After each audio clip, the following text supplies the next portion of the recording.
Olá, vamos dar continuidade ao nosso processo exploratório do chat GPT, né? E como eu havia dito para vocês, o chat comete imprecisões conceituais, ainda que a sua forma de escrita se nos afigure como verossímil, ou seja, é verossímil que um ser humano teria escrito esse tipo de coisa, né? Lembrando a vocês que esse vídeo não pede para você apertar o sininho, nem dar joinha, nem o diabo que lhe carregue. Apenas pede que você compartilhe, porque isso vai ser um problema e eu acho que as pessoas devem estar informadas. Não é verdade? Portanto, nós vamos fazer uma experimentação, uma nova experimentação ainda no campo do resumo.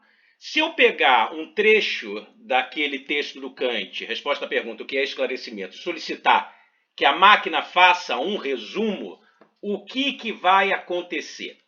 Antes desse experimento, eu quero que vocês façam uma observação na tela, olhem para o cursor, vejam que existe um joinha e um negativo.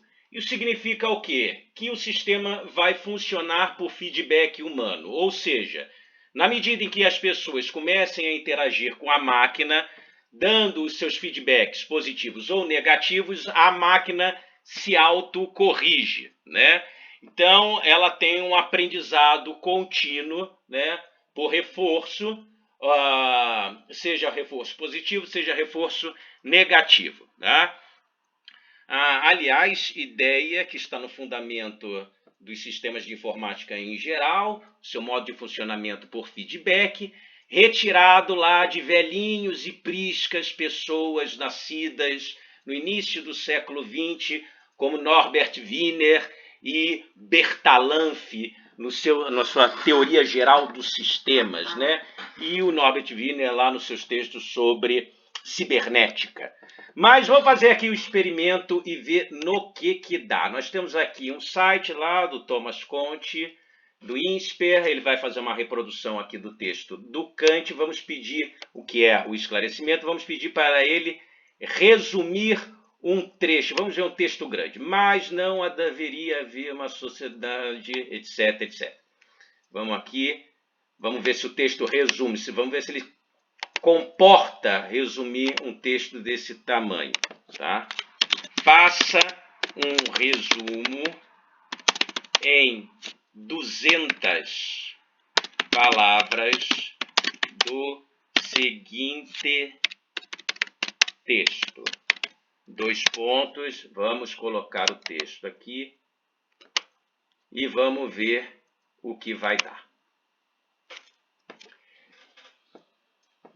Immanuel Kant argumenta que é impossível para uma sociedade de clérigos ou para uma classe estabelecida comprometer-se com um credo invariável e exercer uma supervisão constante sobre os indivíduos e o povo.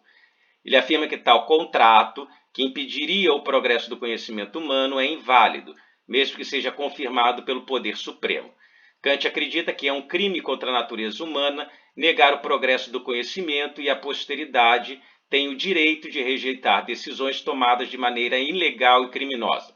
Ele afirma que, enquanto uma lei pode ser estabelecida para um povo por um determinado período de tempo, é proibido criar uma constituição religiosa fixa que impeça o progresso do conhecimento e prejudique a posteridade.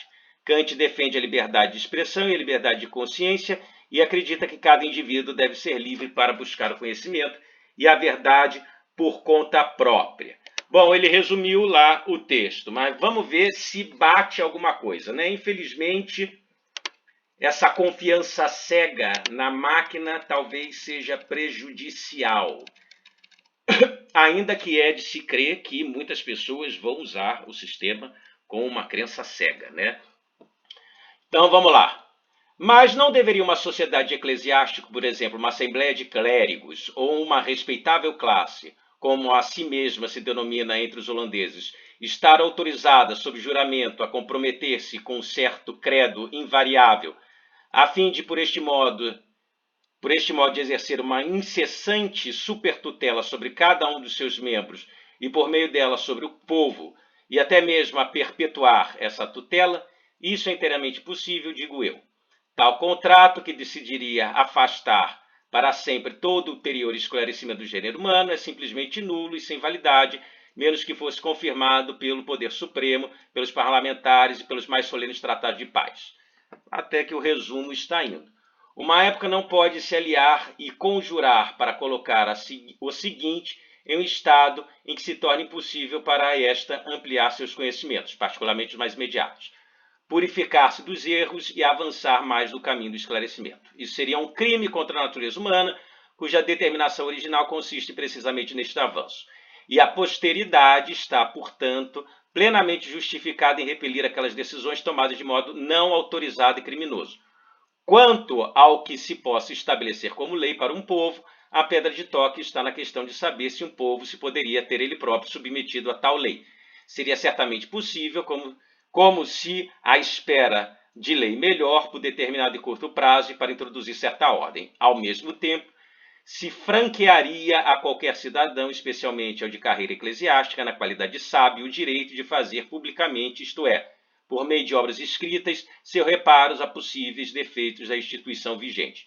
Estas últimas permaneceriam intactas até que a compreensão da natureza de tais coisas se tivesse estendido e aprofundado publicamente, a ponto de tornar possível levar à consideração do trono, com base em votação, ainda que não unânime, uma proposta no sentido de proteger comunidades inclinadas, por sincera convicção, a normas religiosas modificadas, embora sem detrimento dos que preferissem manter-se fiéis às antigas.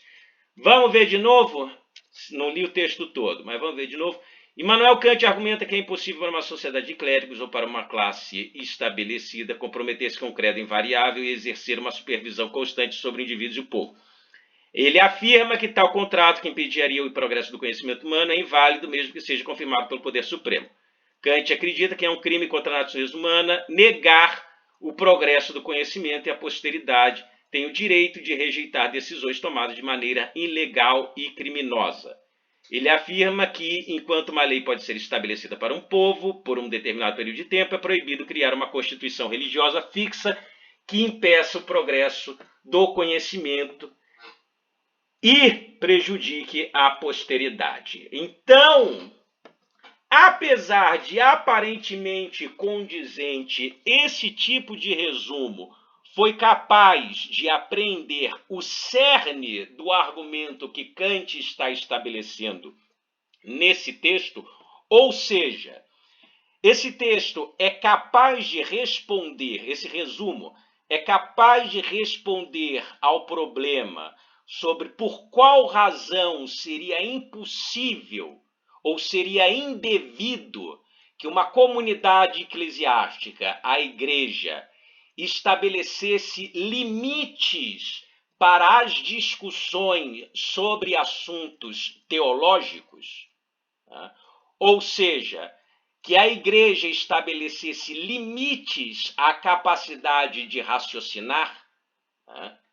Então, talvez o texto, o resumo, não apreenda o cerne, ou seja, ele não é capaz de julgar qual é o cerne argumentativo, ou seja, qual é o fundamento conceitual em jogo, ainda que o texto se pareça como crível. Esse é um dos problemas que estamos enfrentando se o uso dessa máquina, para usar uma expressão kantiana, for um uso tutelado, ou seja, sem discernimento, sem a capacidade de julgar, né? O que é a capacidade de julgar, basicamente?